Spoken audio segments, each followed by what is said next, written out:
میگوید در یک لحظه حیات کوچک آنها پر از جنازه شد.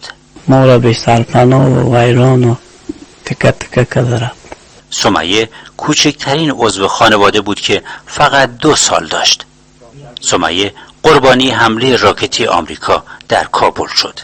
حمله پهپادی که 1 روز قبل از خروج از افغانستان آمریکایی ها انجام دادند. این حمله راکتی جان این 2 قلوها را هم گرفت. در مجموع 7 کودک و 3 بزرگسال کشته شدند که بزرگترین کودک 12 سال داشت. حقوق بشر میل در کجاست؟ هزاران نفر در افغانستان میمونه، پرسان نیست. چرا؟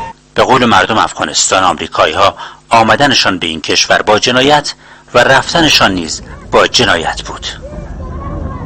هیچ کسی هم نیست، حالا هیچ کسی هم نیست که از آمریکا بپرسه که چرا مثلا این بار اولش نیست، شاید هم بار آخرش نباشه که از مردم افغانستان آمریکا و هر کسی دیگری قربانی میگیره. حادثه 100 بار میشه که می حادثه رخ داده، فقط با یک معذرت خود خلاص کرده. آمریکایی ها این قتل عام را به نام داعش انجام دادند. این مسلمان چی گناه کرده؟ کال با نام داعش میکشش.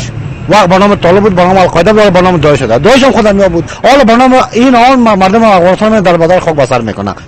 واکنش‌ها به کشته شدن 10 غیر نظامی در پایتخت افغانستان و پس از آنکه آمریکا به جنایت خود اعتراف کرد ادامه دارد. چهره‌های سیاسی و احزاب نیز این جنایت را محکوم کردند.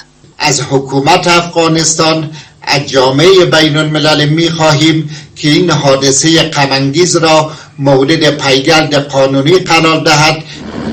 ارتش آمریکا 20 روز پس از جنایت در نزدیکی فرودگاه کابل و کشتن 10 غیر نظامی بالاخره روز گذشته به جنایت خود اعتراف کرد. مردم افغانستان 1,700,000 شکایت به عنوان جرایم جنگی و جنایت علیه بشریت در دادگاه بین‌المللی لاهه ثبت کردند که از این شکایت‌ها بخش زیادی از آنها مربوط به سربازان آمریکایی در 20 سال اخیر در افغانستان است.